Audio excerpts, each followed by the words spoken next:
Alright guys, good morning. Mr. G here. I just literally rolled out of bed, slapping myself in the face with some coffee, and I'm bringing you guys some Crossout. What are we doing today? Well, we are testing every single movement part in the game.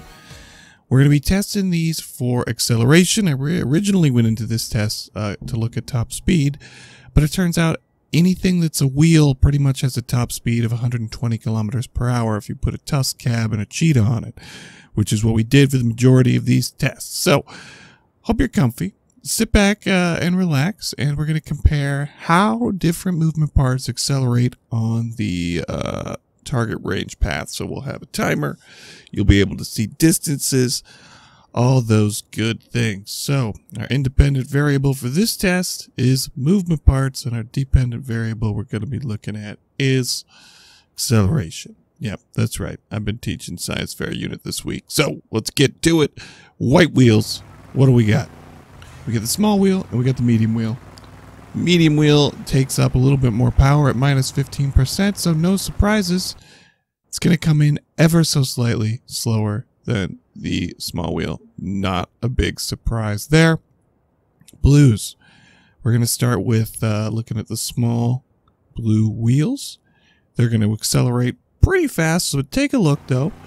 They're relatively close together on how quickly these guys accelerate. And they hit the top speed of 120 kilometers an hour pretty quickly. So within about 1 or 2 seconds, they hit the 300 meters. Comparing gun mount and lunar wheels, we're going to notice that really similar. But you get a little bit more power reduction on that one there on the left. Now we're looking at the heavier wheels here. So you can see we're taking a little longer to get to 120 kilometers per hour with obviously large wheels and twin wheels being the slowest to accelerate, which makes sense and is what we would expect. We only have one wheel left to test in the game, and that's the Bigfoot. And I guess I'd always kind of assume that Bigfoot had its top speed capped at lower than other wheels. Well, watch and find out. It doesn't. Just like every other wheel in the game, it's got the same top speed, about 120 kilometers per hour. So it's just going to take slightly longer to get there. It's going to be just right around, just by the time we hit 300 meters. So it took a while to hit top speed with purple wheels. Next thing we're going to do is we're going to look at hover. Icarus 4 and Icarus 7, testing both normal hovers and sideways hover to see if there's any difference in speed. There isn't. Hover moves and accelerates at the same rates in any direction, so it doesn't matter if you mount them sideways or if you mount them regular. Next thing we're going to do is we're going to take a look at how the Golden Eagle affects tracks. It's pretty simple what it says it does. It says, hey look, I add 10 kilometers of speed to your build. Which if you think about it, would give you a much bigger advantage on something slower like the Goliath tracks than it would on something with small tracks. But let's take a peek.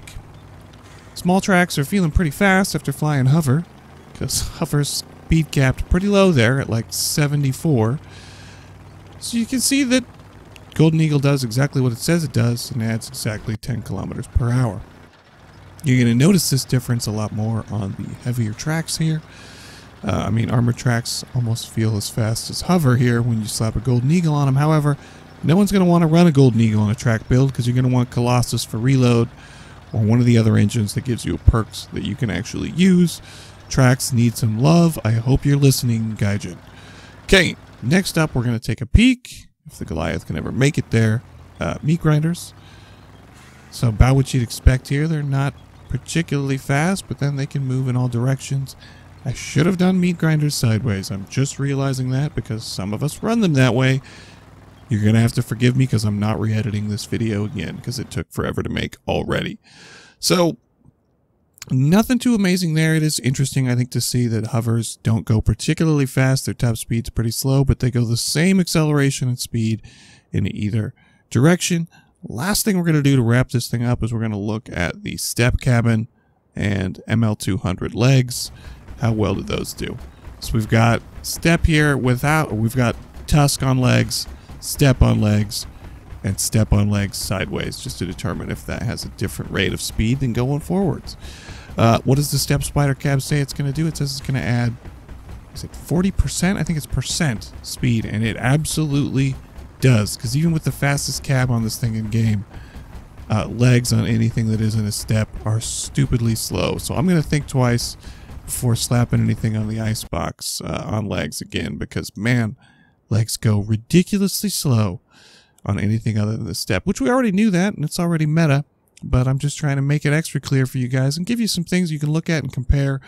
Let me know what you guys thought about this in the comments. Let me know other test videos you guys would like to see in the future. These take forever to make, so there was no way I was going back and doing it without the cheat engine after I'd already recorded all of it. So let me know if you guys enjoyed this by hitting that like button. And if you want more Crossout tests in your inbox, make sure you subscribe, because I'll be bringing it to you every single day, whether you want it or not.